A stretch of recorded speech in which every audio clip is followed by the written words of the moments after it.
In this video, I'm going to brief on qualification testing for welders for fusion welding, and the standard which is going to follow for qualification of welders is EN ISO 9606-1, and the present edition is 2017. So what are the other standards for qualification for welders for non-ferrous metals? Uh, 9606-2 is for aluminum and aluminum alloys, and -3 is for copper and copper alloys, and -4 is for nickel and nickel alloys, and -5 is for titanium and zirconium and its alloys. So what is the main purpose of qualification of welder is he has to follow the WPS, and as well as he has to perform the skill. The both provides the quality of the product. So that is the main purpose of qualification, and the main principle of giving qualification of welders is the condition which is used in the test coupon. He get qualifies in a wide range. That is nothing but the other conditions which are considered easier to weld. So that is the main principle of qualification. So the processes which are covered in this standard is SMAW, GMAW, GTAW, and as well as in SMAW, submerged arc welding also. And for the manual and semi-automatic welding, ISO 9606 is been followed, and for the mechanized and automatic welding, ISO 14732 is been followed. What are the essential variables for qualification of welding? There are 8 essential variables that is given in this slide, and material group, that's parent metal group, is not an essential variable, but it has to be recorded in the test certificate. So what are the exemptions given in welder qualification is 135 qualifies 138, that nothing but the solid weight qualifies the metal code wire, and 121 qualifies 125 or vice versa, that is submerged arc welding with the solid wire qualifies the submerged arc welding with the tubular cold wire. 141, 143 and 145 qualifies the 141, 142, 143 and 145, but 142 only qualifies 142. Short circuit transfer mode qualifies other modes of transfer mode, but not vice versa in the process 131, 135 and 138. And it is also possible to qualify 2 or more welding processes by the welding a single test piece in the multi-process joint. So does the plate qualifies pipe or vice versa? Qualification on a pipe OD greater than 25 mm covers plate covers pipe OD greater than 500 mm, and plate covers the rotating pipes OD greater than 75 mm in welding position PA, PB, PC and PD. All these positions have been covered in the table number 9 and 10. So butt joint doesn't qualify fillet welds, and fillet joint doesn't qualify butt joints. He has to given a two. He has to be tested with the two different coupons, and combinedly we can qualify fillet weld in the combination of butt weld also. According to NSC, we can provided that the coupon should be single bevel and provided with the metal backing, we can qualify both the butt and fillet weld in a one single test coupon.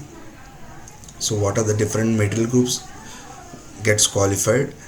So here the catchy point is stainless steel and the nickel alloys. Once he get qualified in the stainless steel, that is FM5 group, filler metal group, he got qualifies in only stainless steel only. He is not qualified in carbon steel, and as well as in the nickel also. Nickel, once he get qualifies in the nickel and nickel alloys, he get qualifies in the stainless steel, but he will not get qualified in all this carbon steel grouping. So suppose if a welder got qualified in 142, that is autogenous welding, the parent metal group is an essential variable because he is not using any filler material. So in this qualification of there are different types of coatings are available with rutile type of coating and basic type and the cellulosic type. In table number 4 and 5 they have given different ranges of qualification. Suppose for the cover electrodes, if a welder is got qualified with cellulosic electrode, he is not qualified in basic type. Suppose if he got qualified in basic type, he will get qualified in rotile type, but vice versa it is not possible. Same way in solid wire type. Suppose a welder got qualified in E70T5, he can weld with E71T1. E70T5 is nothing but basic type, and E71T1 is a rotile type. So once he got qualified in the basic, rotile type is possible, but vice versa is not possible. So dimensions are covered in table number 6 for butt welds, table number 7 for pipe diameters, and table number 8 for fillet joints. And the positions, suppose a welder in a one coupon, if he covers a 2/3 portion with PH and 1/3 portion in 1/3 portion in PC, he get qualifies in PA, PC, PE, PF. Suppose if he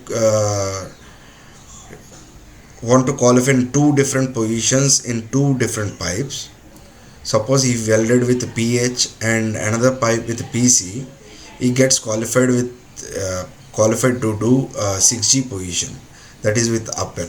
Suppose PJ plus PC, he will get qualified to do JLO 45.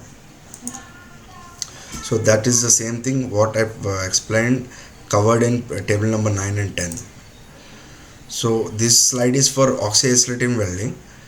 So rightward welding technique is not qualified for leftward technique, and vice versa. It requires a new qualification test. If a welder got qualified by doing rightward welding, he has to give a new qualification on change of technique, that is leftward welding. So table number 11 and 12 covers what for the qualification of backing and consumable inserts, and who should witness this examination is representative customer can witness, or a third party or notified body. So what are the stampings required on the coupon is examiner ID, welder ID, and welding position is mandatory. So these are the dimensions of test coupon provided in the standard. So length should be the greater than 200 mm and the width should be 125, greater than 125 mm. So for the single piece. So what are the conditions provided? The conditions are provided in the clause number 6.3. So what are the mandatory tests required for qualification are visual, RT, bend or fracture. For SMAW, GTAW, FCW, saw welding and plasma, only visual and RT is required. Here RT can be replaced by UT also if the coupon is greater than 8 mm. For a GMAW process, visual testing, RT and bend is mandatory. That you can see in clause number 6.4. For fillet joints, visual and fracture is mandatory. What is the acceptance criteria? For VT, we have to follow 5817 Class C for external defects and Class B for internal defects. And bend test, if any discrete discontinuity which is greater than 3 mm is not acceptable. And fracture test, ISO 5817 Class B should be followed on the fracture surface. For visually, the Class B is an acceptance criteria on the fracture surface. So he can be given a extra coupon if he fails on the earlier coupon, if any test is been failed without any further training. So period of validity is 6 months, and we can select any revalidation method according to A, B, C. And revocation can be done without any if he is not meeting any product standard quality requirements.